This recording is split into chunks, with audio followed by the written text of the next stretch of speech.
بسم اللہ الرحمن الرحیم۔ روزے کی حالت میں میاں بیوی کا ایک ہی بستر میں ایک ہی لحاف میں سونا جائز ہے، لیکن بغیر لباس کے اپنے جسموں کو ملانا جائز نہیں ہے۔ اور اسی طرح روزے کی حالت میں میاں بیوی کا بوس و کنار کرنا یا ایک دوسرے کے ہونٹوں کو چومنا یا اپنے اعضائے مستورہ کو چھونا مکروہ ہے۔ اور اگر روزے کی حالت میں میاں بیوی نے بوس و کنار کیا، کھیل کود کیا اور اس دوران مرد کی منی خارج ہو گئی تو پھر مرد کا روزہ ٹوٹ جائے گا، ایسے روزے کی قضا لازم ہو جائے گی۔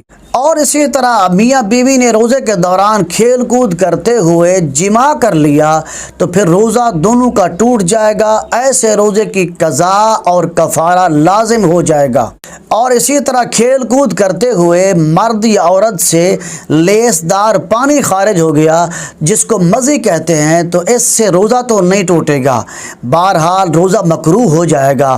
لہٰذا روزے کے دوران میاں بیوی کو محتاط رہنا لازم ہے۔ جب روزہ ہو تو ان کاموں سے اپنے آپ کو بچا کے رکھیں، کیونکہ ایک حدیث کا مفہوم ہے، حضور نبی اکرم صلی اللہ علیہ وسلم نے ارشاد فرمایا، جس نے رمضان مبارک کا ایک روزہ بھی بغیر شرعی عذر کے توڑ دیا تو پھر ساری زندگی اگر روزے رکھتا بھی رہے تو اس ایک روزے کے برابر نہیں ہو سکتے، اگرچہ اس روزے کی قضا بھی کر لی۔ لہذا خلاصہ کلام یہ ہے کہ جس دن میاں بیوی کو روزہ ہو اس دن کثرت کے ساتھ درود شریف پڑھیں، کثرت کے ساتھ قرآن مجید کی تلاوت کریں، کثرت کے ساتھ استغفار پڑھیں، کثرت کے ساتھ اللہ کی بارگاہ میں دعائیں کریں تاکہ رمضان مبارک کے روزے کی برکات نصیب ہوں۔ لہٰذا جس دن میاں بیوی کو روزہ ہو اس دن اپنے آپ کو ایسے کاموں سے محتاط رکھیں۔